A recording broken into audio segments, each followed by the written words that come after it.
আসসালামু আলাইকুম। আমরা ইন্ডাস্ট্রিতে যখন কাজ করি তখন ইলেকট্রনিক্স কাজের সাথে বা আমাদের যে আবাসিকের ইলেকট্রনিক্স কাজগুলো এই কাজগুলোর সাথে যখন আমরা কাজ করতে থাকি তখন সবচাইতে বেশি ইলেকট্রনিক্স কাজে আমাদের চোখে পড়ে যেটার নাম হলো রেকটিফায়ার অথবা ডায়োড, তাই তো? এই ডায়োড মূলত আমাদের সবথেকে বেশি একটা ইলেকট্রনিক্স সার্কিটে থাকে এবং ডায়োডকে ব্যবহার করেই মূলত এসি ভোল্টেজকে রূপান্তরিত করা হয় ডিসিতে। তো আমাদের আজকে এই যে ডায়োড আছে এই ডায়োডকে ইন্ডাস্ট্রি এবং আবাসিকে কিভাবে স্টেপ বাই স্টেপ ব্যবহার করতে হয়, এই ডায়োড কিভাবে কাজ করে এবং ডায়োডের ফাংশনটা কি, ডায়োডের টার্মিনালগুলো কিভাবে চিনতে হয়, একে পরিমাপ করতে হয় কিভাবে, খারাপ ভালো সবগুলো বিষয় আজকের আমাদের ভিডিও।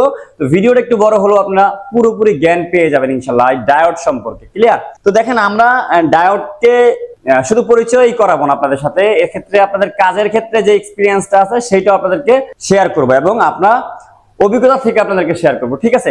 শুধুমাত্র থিওরিক্যালি না, অভিজ্ঞতা থেকেও আমরা শেয়ার করবো। দেখেন আমার কাছে একটা বই আছে, এই যে এইখানে, যেটা আমাদের ট্রেনিং বুক।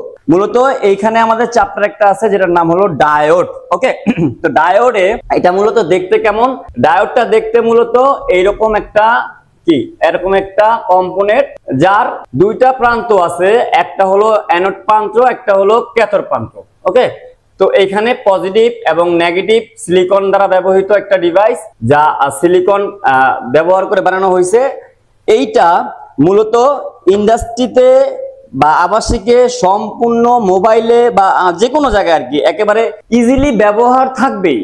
ক্যাপাসিটর, রেজিস্টর, ডায়োড, এই তিনটা জিনিস কম্পোনেন্টের সমন্বয়ে মূলত একটা ইলেকট্রনিক্স ডিভাইসের জন্ম। ওকে, তো দেখেন ডায়োডের মূলত ডায়োড কি জিনিস? ডায়োড মূলত কারেন্ট পাস করে একমুখী ফরওয়ার্ড বায়োসে, এরকম একটা কম্পোনেন্ট, মানে সে ফরওয়ার্ডের দিকে কারেন্ট প্রবাহ করতে পারে এমন একটা কম্পোনেন্ট। ওকে, তো সে কি করতে পারে? শুধুমাত্র একদিকে কারেন্টকে প্রবাহিত করতে পারে এবং সেই একদিকে প্রবাহিত করার কারণে মূলত যেটা হয় সেটা হলো কি, এসি থেকে ডিসি তে ভোল্টেজ রূপান্তর হয় এবং ভোল্টেজ ড্রপিং করে রিভার্স ব্রেকডাউন হয়। হ্যাঁ, এক্ষেত্রে সে কারেন্ট প্রবাহ করতে পারে এবং ভোল্টেজকে ডিসি তে রূপান্তর করতে পারে, ঠিক আছে?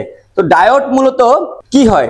ডায়োড মূলত একটা কম্পোনেন্ট, বাট ইন্ডাস্ট্রিয়াল যেই কম্পোনেন্ট গুলা বা ডিভাইস গুলা, সেগুলোর ভিতরে ডায়োডের সমন্বয়ে কিছু ডিভাইস বানানো হয়।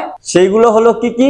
রেকটিফায়ার অথবা কনভার্টার, ডিসি ভোল্টেজ কনভার্টার, এই ধরনের কিছু কম্পোনেন্ট বানানো হয় যা মূলত কি থাকে, রেকটিফায়ারিং কনভার্টার বলা হয়। তো এইটা আসলে এই যে এখানে একটা আমার দেখেন একটা রেকটিফায়ার এখানে আমার এখানে আঁকা আছে, আমি এঁকে রেখেছি। এই এঁকে রাখা এই রেকটিফায়ারের এখানে কি আছে? এটাকে বলা হচ্ছে ব্রিজ রেকটিফায়ার। ওকে, ব্রিজ রেকটিফায়ার, ঠিক আছে?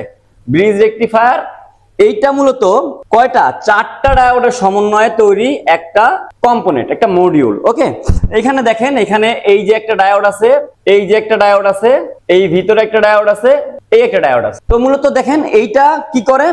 এইটা এসি কারেন্টকে ডিসি তে রূপান্তর করে। তো আমি এখানে এই ডায়াগ্রামটা এঁকে রাখছি যে আমি কোন কোন পিন দিয়ে এসি ভোল্টেজ ঢুকাচ্ছি এবং কোন কোন পিন দিয়ে ডিসি ভোল্টেজ বের হবে। ওকে, ডায়োডটার মূলত যেহেতু দুইটা প্রান্ত, তো দুইটা প্রান্তকে আপনার ব্যবহার করা জানতে হবে। এই যে এইখানে দেখেন, এইখানে মূলত আমার এইখানে যে আঁকা আছে এইটার ভিতরে কি আছে? এইখানে একটা ডায়োড প্রথমত আঁকা আছে, যার ভিতরে এই পাশটাকে বলা হচ্ছে ক্যাথোড, এই পাশটাকে বলা হচ্ছে অ্যানোড। হ্যাঁ, তো ক্যাথোড প্রান্তকে এখানে পজিটিভ ধরা হয়েছে, অ্যানোড প্রান্তকে এখানে নেগেটিভ ধরা হয়েছে। তো এই ইন্টারনালি মূলত ডায়োডটা কি করে? ডায়োডটা এসি ভোল্টেজ থেকে যেহেতু ডিসি তে রূপান্তর করা হয়, তো একে এমন একটা সার্কিট ক্রিয়েট করা হয় যার মাধ্যমে সে ব্রিজের মাধ্যমে কি করে? সে এসি থেকে ডিসি তে ভোল্টেজ রূপান্তর করে, একমুখী প্রবাহ করা হয়। তো ডায়োডটা মূলত বসাইতে হয় কিভাবে? চারটা ডায়োড নিতে হয়। চারটা ডায়োড নিয়ে দুইটা ডায়োডকে আপনি ক্যাথোড প্রান্ত, যে ক্যাথোড প্রান্ত আছে এই দুইটাকে ওপেন রেখে অ্যানোড প্রান্ত দুইটাকে আপনার ক্লোজ করতে হয়, একসাথে জাম্পারিং করতে হয়। সেটা দিয়ে আপনার আউটপুট সাইডে কানেকশন করে এখানে মাইনাস ভোল্টেজ বের করতে হয় এবং সেম ওয়েতে অপর পাশে কি করতে হয়? আবার ক্যাথোড দুইটা প্রান্তকে জাম্পারিং করে অ্যানোড দুইটা প্রান্তকে ওপেন রাখতে হয়, তারপরে সেটা দিয়ে পজিটিভ ভোল্টেজ বের হবে। তো এখন বের হওয়ার পরে কানেকশনটা এসির সাথে কিভাবে হবে? তো এই যে আপনি চারটা যে প্রান্ত আপনি ওপেন রাখছেন, সেটা এখানে অ্যানোডের, এখানে ক্যাথোডের, এখানে অ্যানোডের, এই চারটা প্রান্তকে আপনি জাম্পারিং করে দুইটা করে ফেলবেন। এই যে এখানে দেখেন আমি জাম্পারিং করে কি করছে, এখানে দুইটা করে ফেলছে। মাঝখান থেকে আপনি জাম্পারিং করে দিবেন এবং এই দুই পাশ থেকে আপনি এসি ভোল্টেজ ইনপুট করবেন, এই পাশটা থেকে এখানে যে ভোল্টেজটা আসবে সেটা এসি থাকবে। ওকে, তো এদিকে যেহেতু কারেন্ট প্রবাহ, এই যে এদিকে যেহেতু কারেন্ট প্রবাহ করবে এবং ডিসি ভোল্টেজ, তো এখানে কি করবে, সে এখানে পজিটিভ ভোল্টেজ তৈরি করবে। ওকে, আর এখানে যেহেতু সে কারেন্ট প্রবাহ করতে পারবে না, তো এখানে সে নেগেটিভ ভোল্টেজ তৈরি করবে। তাইলে এখান দিয়ে বের হলো নেগেটিভ ভোল্টেজ, এখান দিয়ে বের হলো পজিটিভ ভোল্টেজ। এখন মূলত কথা হলো চারটা কেন লাগানো হয়েছে? চারটা লাগানো হয়েছে এর কারণ হলো এসি ভোল্টেজ যেহেতু ফ্রিকোয়েন্সি মুভমেন্ট করে, তো এই ক্ষেত্রে দেখা যায় কোনটা পজিটিভ, কোনটা প্লাস, কোনটা ফেজ এবং কোনটা নিউট্রাল সেটা তো এখানে চিহ্নিত করা যাচ্ছে না, এবং সার্কিট ক্রিয়েট করার পরে দেখা যাচ্ছে অনেক সময় আমরা এই লাইনটাকে ঘুরিয়েও ফেলি। আর সবচেয়ে বড় যে জিনিস সেটা হলো কি, ব্রিজ করার কারণ যেটা সেটা হলো এই ডায়োড গুলো কি করে কিছুটা ভোল্টেজ ড্রপিং করে। ওকে, যেমন আমরা হাফ সাইকেল ভোল্টেজ পাইতে পারি। তো এই ডায়োডটা মূলত সিঙ্গেল ফেজের জন্য, এটাকে বলা হচ্ছে সিঙ্গেল ফেজ রেকটিফায়ার। ওকে, ব্রিজ রেকটিফায়ার। তারপরে যেটা আছে সেটা হলো থ্রি ফেজ রেকটিফায়ার। ডায়োড মূলত 5 প্রকার। ডায়োড কয় প্রকার? ডায়োড মূলত 5 প্রকার। হ্যাঁ, প্রকারভেদ হলো 5 প্রকার। 5 প্রকার ডায়োডের 5 ধরনের কাজ, সেটাও আমরা শিখবো আস্তে আস্তে, স্টেপ বাই স্টেপ। আমাদের ট্রেনিং এ মূলত এই জিনিসগুলোকে একটু এক্সপ্লেন করা হয়। এটা আমরা পড়লাম। এখন আমাদের দেখতে হবে যে 3 ফেজ ডায়োড আসলে কিভাবে কানেকশন করা হয়। 3 ফেজ ডায়োড রেকটিফায়ার, তো এখানে আমরা সিঙ্গেল ফেজ দেখলাম। তো 3 ফেজ ডায়োডটা মূলত কি করতে হয় আমাদের? সিঙ্গেল ফেজটা আমরা আবার আঁকি। সিঙ্গেল ফেজ ডায়োডটা, আমার ভুল হয়ে গেছে, আমি আবার আঁকি। এখানে মনে করেন যে আমি দিলাম, এখানে আমি আবার দিলাম, তারপরে এখানের থেকে আমি আবার দিলাম। ওকে, ভুল হয়েছে আমার। এই যে আমি দিলাম এবং এই যে আমি ডায়োডের 4টা প্রান্ত আঁকলাম।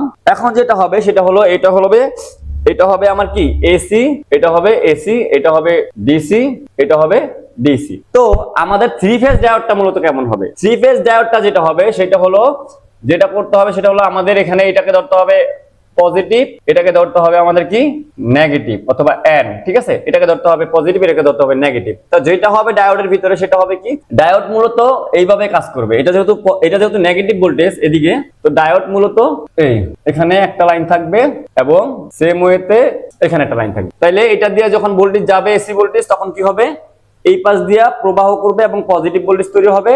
এই পাশ দিয়া প্রবাহ করলে, এই পাশ দিয়ে যখন প্রবাহ করবে তখন অটোমেটিক্যালি প্রবাহ বন্ধ থাকবে এবং নেগেটিভ ভোল্টেজ তৈরি হবে। ওকে, তো সেকেন্ড আমাদের যেহেতু 3টা ফেজ, আমরা এইটাকেও দেখি আবার কিভাবে তৈরি হয় সেম ওয়েতে। আমরা সেম ওয়েতে যেটা দেখি তাহলে কি হবে, দেখেন আমাদের এখানে আবার এইটা হলো আমাদের নেগেটিভ পিন, আমাদের এইটা হলো আমাদের কানেকশন, এবং এই পাশে আসার পরে দেখবো আমরা সেম ওয়েতে আবার কি করতেছি, আমাদের আরেকটা কানেকশন এই ফেজের সাথে লেগে যাচ্ছে। তার মানে এই 2 ফেজে কিন্তু কোনো ধরনের কানেকশন নাই। এখন এইটা দিয়ে ভোল্টেজ দিলো, এইটার ভিতরে প্লাস আসবে, এটা দিয়ে ভোল্টেজ দিলো, এটা দিয়ে প্লাস আসবে। তো আরো একটা দিই আমরা লাইন, আরো একটা দিই সেম ওয়েতে যখন দিব তখন আবারও একটা দিব আমরা, এবং এই যে এইভাবে। এখন দেখেন আপনি 3টা ফেজের থেকে এটা ধরলাম আর, এটা ধরলাম এস, এটা ধরলাম টি। ওকে, আমি যেটা দিয়েই আমার ভোল্টেজ ইনপুট করব, আমার কিন্তু এইখানে নেগেটিভ এবং এখানে পজিটিভ ভোল্টেজ তৈরি হবে। মূলত এখন এটা মাপবো কিভাবে, ডায়োড কাটলে মাপতে হয় কিভাবে? আমাদের কাছে কি আছে?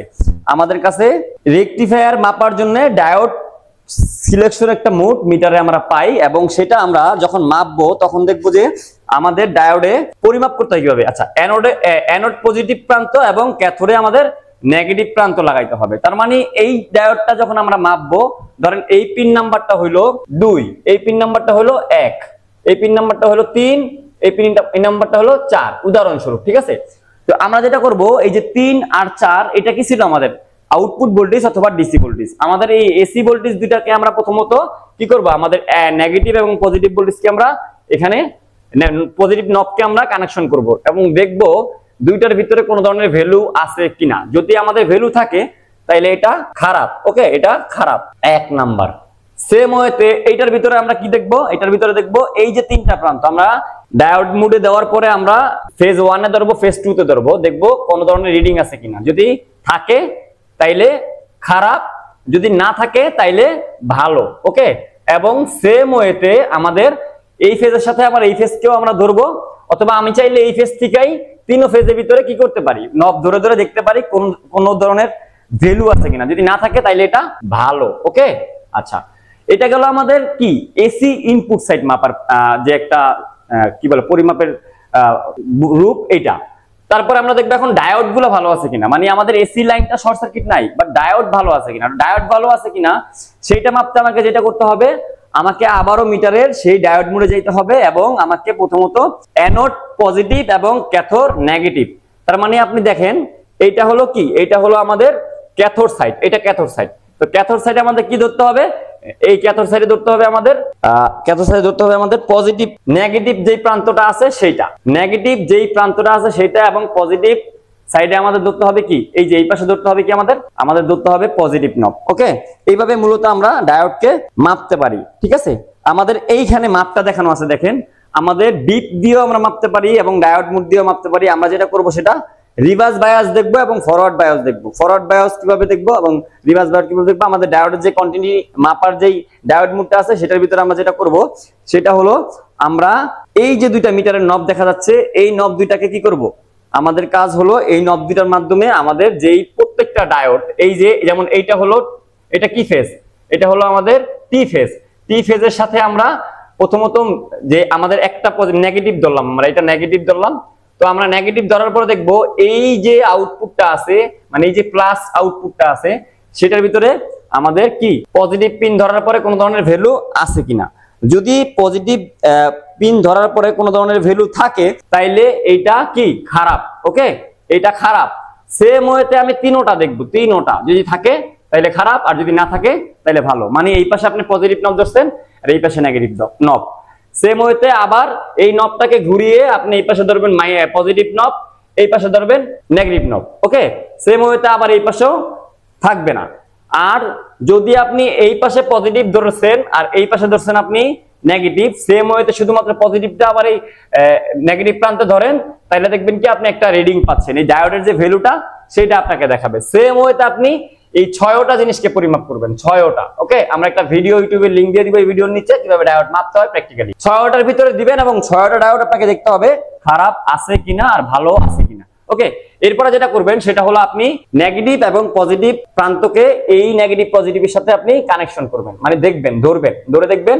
যদি নেগেটিভ প্রান্তে নেগেটিভ থাকে আর পজিটিভ প্রান্তে পজিটিভ থাকে তাইলে কোনো ধরনের ভ্যালু দেখাবে না। যদি আপনি নবটা ঘুরান তাইলে একটা ভ্যালু দেখাবে, তখন আপনি বুঝতে পারবেন যে এটা আউটপুট সাইডটাও ভালো। এই হলো মূলত আমাদের যে ডায়োড, এই ডায়োডের পরিমাপের সূত্র বা পরিমাপ করার সহজ একটা মাধ্যম। ভালো থাকবেন সবাই, দেখা হবে নেক্সট ভিডিওতে। এবং নেক্সট ভিডিওতে আমরা কি নিয়ে কথা বলবো, আরো যেই 4 প্রকার ডায়োড আছে এগুলো তো নিয়ে আসবো, এগুলো আমাদের বইয়ের সাথে সম্পৃক্ততা আছে এবং ট্রেনিং এর যেহেতু এটা একটা কন্টেন্ট, আমরা এটা আসলে এভাবে আপনাদেরকে স্টেপ বাই স্টেপ সবই আস্তে আস্তে দিব, শিখাবো। আপনারা যারা এই চ্যানেলের সাথে আছেন এই ধরনের কম্পোনেন্ট সম্পর্কে আস্তে আস্তে সবই বুঝতে পারবেন। শুধু একটা জিনিস বলবো, যেহেতু আমি প্র্যাকটিক্যাল লোক, আমার বলাটা হয়তো বা অতটা সুন্দর হবে না আপনাদের কাছে, কিন্তু কাজটা যেহেতু আমি সুন্দর করে করতে পারি এবং আমার যেহেতু কাজটা করার কাজ ছিল, প্রথম থেকে আমার কাজের প্রতি টার্গেট ছিল, তো বলাটা আমার হয়তো শিখা হয়নি এবং বোঝানোটাও অতটা সুন্দর হইতে নাও পারে, বাট আমার বোঝানোর থেকে বুঝার ক্ষমতাটা ভালো আছে। কারণ আমার তো দরকার ছিল বুঝার, ওকে, আমার দরকার ছিল বুঝার কিভাবে কাজটা করতে হয়। এখন আমি যতটুকুই পারি বুঝাইতে আপনাদেরকে, এইটা অনেক বুঝানোর চেয়ে ভালো হবে। এর কারণ হলো আমার কাছে দক্ষতা। তো আপনার কাছে যদি দক্ষতা থাকে, আপনি আরেকজনকে কঠিন করে বুঝাইলেও সে বুঝতে পারবে। ক্লিয়ার? ভালো থাকবেন সবাই, দেখা হবে নেক্সট ভিডিওতে এই ডায়োডের মতো অন্য কোনো